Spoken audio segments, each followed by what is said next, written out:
मोहतरम सामीन अस्सलामुअलैकुम वरहमतुल्लाहि वबरकातुहू।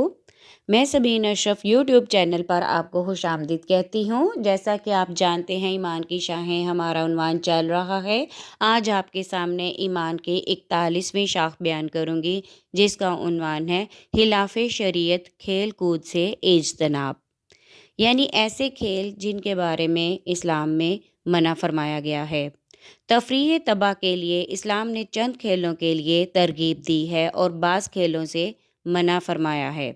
पहले मैं आपके सामने जायज़ खेलें बयान करूंगी और उसके बाद नाजायज़ खेलें, यानी कि जिनके खेलने से मना फरमाया गया है। हुज़ूर सल्लल्लाहु अलैहि वसल्लम ने फरमाया, खेलो कूदो इसलिए कि मैं पसंद नहीं करता कि तुम्हारे दीन में सख्ती नज़र आए। अपने कलूब को वक्तन फ़वक्तन आराम दिया करो। नंबर 1, दौड़ मुकाबला। हज़रत आयशा रज़ी अल्लाह ताला अन्हा फरमाती हैं कि रसूलुल्लाह सल्लल्लाहु अलैहि वसल्लम ने दौड़ में मेरा मुकाबला किया तो मैं आगे निकल गई। फिर जब मेरा जिस्म बढ़ गया तो आप सल्लल्लाहु अलैहि वसल्लम ने मुसाबकत में मुझे हरा दिया और फरमाया, ये उस वक्त का बदला है। नंबर 2, कुश्ती लड़ना। हुज़ूर सल्लल्लाहु अलैहि वसल्लम ने मशहूर नामी घरामी पहलवान रकाना के साथ कुश्ती लड़ी और उसको कई बार पिछाड़ा, और हज़रत अली रज़ी अल्लाह ताला अन्हो भी कुश्ती किया करते थे। नंबर 3, तीर अंदाज़ी। हुज़ूर सल्लल्लाहु अलैहि वसल्लम ने फरमाया, सुनो कुव्वत तीर अंदाज़ी में है, सुनो कुव्वत तीर अंदाज़ी में है, सुनो कुव्वत तीर अंदाज़ी में है। एक और मुकाम पर फरमाया, तुम तीर अंदाज़ी ज़रूर सीखो कि ये बेहतरीन खेल है। नेज़ा चलाना। नबी पाक सल्लल्लाहु अलैहि वसल्लम ने हबशियों को मस्जिद में नेज़ा का खेल खेलने की इजाज़त दी थी और हज़रत आयशा सदीक़ा रज़ी अल्लाह ताला अन्हो को उनका खेल देखने की इजाज़त थी। नंबर 5, घोड़े की सवारी। हज़ूर सल्लल्लाहु अलैहि वसल्लम ने फरमाया, घोड़ों की पेशानियाँ खैर से बंधी हुई हैं। एक दफ़ा फरमाया, तीर चलाओ और सवारी करो। इसी तरह इस्लाम ने शिकार को भी जायज़ व हलाल करार दिया है। रसूलुल्लाह सल्लल्लाहु अलैहि वसल्लम ने फरमाया, जितनी चीज़ों से आदमी लहू करता है सब बातिल हैं, मगर कमान से तीर चलाना, घोड़े को अदब देना और बीवी के साथ मुलाबत करना, ये तीनों हक हैं। नाजायज़ और हराम खेलें। इनमें वो सब खेलें शामिल हैं जिनमें इस्लाम में खेलने से मना फरमाया गया है। वो तमाम तफरीहात जो इस्लामी उसूलों से टकराती हों वो हराम हैं, और ऐसे तमाम खेल जिनमें जुआ हो जायज़ नहीं, मसलन चौसर, शतरंज, ताश वगैरह। मतलब इनके ऊपर कोई किसी तरह से जुआ की शर्त लगाई जाती है, जिसकी वजह से इन्हें हराम करार दिया गया है। तफरीह तबाह के लिए ऐसी किताबें पढ़ना जो फ़हश हों या जराइम की तरगीब देती हों या बेदीनी और इल्हाद सिखाती हों या कम अज़ कम वक्त बर्बाद करती हों, किसी तरह जायज़ नहीं। नाजायज़ खेलों की बारे में तफसील बता रही हूँ। नंबर 1, चौसर का खेल। हर वो खेल जिसमें जुआ हो हराम है, और जुआ हर वो खेल है जो नफ़ा या नुकसान से खाली ना हो। अल्लाह ने इसका ज़िक्र शराब और 500 के साथ किया है। रसूलुल्लाह सल्लल्लाहु अलैहि वसल्लम ने फरमाया, जो अपने साथी से कहे कि आओ हम जुआ खेलें, उसे चाहिए कि सदका करे। यानी जुए की तरफ मुजरत बुलाना भी गुनाह है। इससे उसकी संगीनियत का अंदाज़ा लगाया जा सकता है। नबी सल्लल्लाहु अलैहि वसल्लम ने फरमाया, जिसने चौसर का खेल खेला उसने गोया अपने हाथ हंजीर और उसके खून में रंग लिए। अबू मूसा रज़ी अल्लाह ताला अन्हो से रवायत है, नबी पाक सल्लल्लाहु अलैहि वसल्लम ने फरमाया, जिसने चौसर का खेल खेला उसने अल्लाह और उसके रसूल सल्लल्लाहु अलैहि वसल्लम की नाफरमानी की। हजूर सल्लल्लाहु अलैहि वसल्लम ने फरमाया, जो शख्स चौसर खेलता है फिर नमाज पढ़ने के लिए उठता है, उसकी मिसाल उस शख्स की है जो पीप और सूअर के खून से वज़ू करता है और नमाज पढ़ने खड़ा होता है।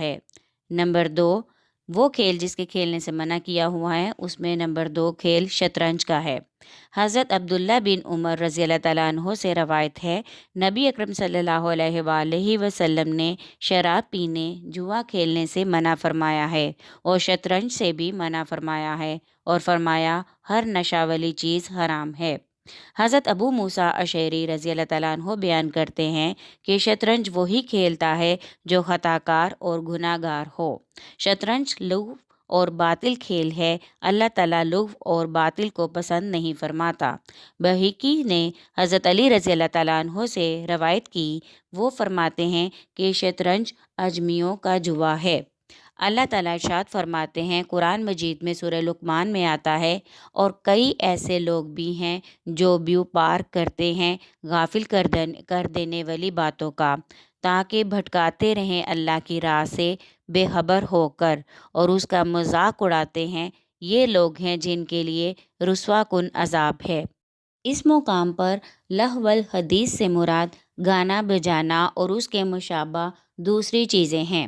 مفسر قرآن حضرت امام محمود علوسی رضی اللہ تعالیٰ عنہ فرماتے ہیں کہ اس سے مراد ہر وہ بات ہے جو تجھے اللہ کی عبادت اور اس کے ذکر سے غافل کر دے۔ رات گئے تک قصہ گوئیاں، رقص و سرود کی محفلیں، گانا بجانا وغیرہ اس میں شامل ہیں۔ حضرت ابن مسعود رضی اللہ تعالیٰ عنہ اس آیت میں لہو الحدیث کے متعلق پوچھا گیا تو انہوں نے 3 مرتبہ قسم اٹھا کر کہا کہ اس سے مراد گانا ہے۔ حضور صلی اللہ علیہ وآلہ وسلم نے فرمایا، مغنیہ عورتوں کو بیچنا اور خریدنا اور ان کی تجارت کرنا حلال نہیں ہے، اور نہ ہی ان کی قیمت لینا حلال ہے۔ ایک اور مقام پر فرمایا، لونڈیوں کو گانا بجانے کی تعلیم دینا اور ان کی خرید و فروخت کرنا حلال نہیں۔ حضور صلی اللہ علیہ وآلہ وسلم نے فرمایا، ان قریب میری امت میں ایسے لوگ پیدا ہوں گے جو زنا، ریشم، شراب اور باجوں کو حلال سمجھیں گے۔ ایک مقام پر فرمایا کہ ان قریب میری امت کے کچھ لوگ شراب پئیں گے اور ان کا نام بدل دیں گے، ان کے سروں پر ناچ گانے ہوں گے۔ اللہ تعالیٰ ایسے لوگوں کو زمین میں دھنسا دے گا اور ان میں سے بعض کو خنزیر اور بندر بنا دے گا۔ حضرت انس رضی اللہ تعالیٰ عنہ سے روایت ہے، نبی پاک صلی اللہ علیہ وآلہ وسلم نے فرمایا، جو شخص گانے والی لونڈی کی مجلس میں بیٹھ کر اس کا گانا سنے گا، قیامت کے روز اس کے کان میں پگھلا ہوا سیسا ڈالا جائے گا۔ گانا بجانے کی مذمت و وعید۔ حضور صلی اللہ علیہ وآلہ وسلم نے فرمایا، اس امت میں بھی زمین دھنسنے، صورتیں مسح ہونے اور پتھروں کی بارش کے واقعات ہوں گے۔ مسلمانوں میں سے ایک شخص نے پوچھا، یا رسول اللہ صلی اللہ علیہ وآلہ وسلم، ایسا کب ہوگا؟ حضور صلی اللہ علیہ وآلہ وسلم نے فرمایا، جب گانے والی عورتوں اور باجوں کا عام رواج ہو جائے گا اور کثرت سے شرابیں پی جائیں گی۔ حضرت عبداللہ بن بشر رضی اللہ تعالیٰ عنہ سے روایت ہے، کہتے ہیں کہ میں نے حضور صلی اللہ علیہ وآلہ وسلم کو فرماتے ہوئے سنا کہ بلا شبہ اس امت کے آخر میں ایک قوم ایسی ہوگی جو شراب نوشی اور باجے تاشے میں مشغول ہوگی، اور یکدم ان پر اللہ کا عذاب نازل ہوگا اور انہیں بندر اور خنزیر بنا دیا جائے گا۔ ابن عباس رضی اللہ تعالیٰ عنہ سے روایت ہے، رسول اللہ صلی اللہ علیہ وآلہ وسلم نے فرمایا کہ بلا شبہ اللہ تعالیٰ نے میری امت پر شراب، جوے اور طبل کو حرام کیا ہے۔ حضرت ابن عباس رضی اللہ تعالیٰ عنہ سے روایت ہے کہ طبل حرام ہے، شراب حرام ہے اور بانسریاں حرام ہیں۔ ابن مسعود رضی اللہ تعالیٰ عنہ سے روایت ہے، نبی پاک صلی اللہ علیہ وآلہ وسلم نے ایک رات کسی شخص کے گانے کی آواز سنی تو آپ صلی اللہ علیہ وآلہ وسلم نے 3 مرتبہ فرمایا، اس کی نماز مقبول نہیں، اس کی نماز مقبول نہیں، اس کی نماز مقبول نہیں۔ حضرت ابو ہریرہ رضی اللہ تعالیٰ عنہ سے روایت ہے، رسول اللہ صلی اللہ علیہ وآلہ وسلم نے فرمایا، گانا باجا سننا معصیت ہے، اس کے لیے بیٹھنا فسق ہے اور اس سے لطف اندوز ہونا کفر ہے۔ حضرت علی رضی اللہ تعالیٰ عنہ سے روایت ہے، رسول خدا صلی اللہ علیہ وآلہ وسلم نے فرمایا، میں بانسریاں، آلات موسیقی توڑنے کے لیے بھیجا گیا ہوں۔ इन सब अहादीस को सुनने के बाद हम पर ये वाज़े हो रहा है कि किस कदर गुनाह कबीरा है ये मौसीकी और गाना बजाना सुनना और आलाते मौसीकी जमा करना, ये सब गुनाह कबीरा में शामिल होते हैं। इनका गुनाह इस कदर है कि अगर इंसान नमाज पढ़ता है तो देखें उसकी नमाज भी कबूल नहीं होती।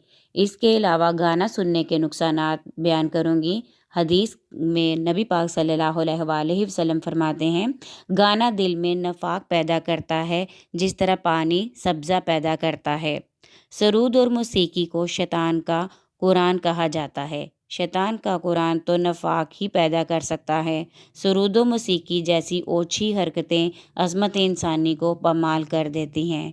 सरूद व मौसीकी में इश्तियाल की वजह से ज़िक्र व इबादत बेलुत्फ़ व बेजान होकर रह जाती हैं। अज़कारे इलाही में भी दिल नहीं लगता।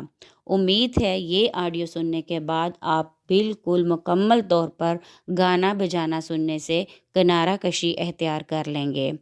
मुझे उम्मीद है आपको आज की ऑडियो पसंद आएगी। पसंद आए तो लाइक करें, शेयर करें और कमेंट में अपनी राय का इज़हार ज़रूर किया करें।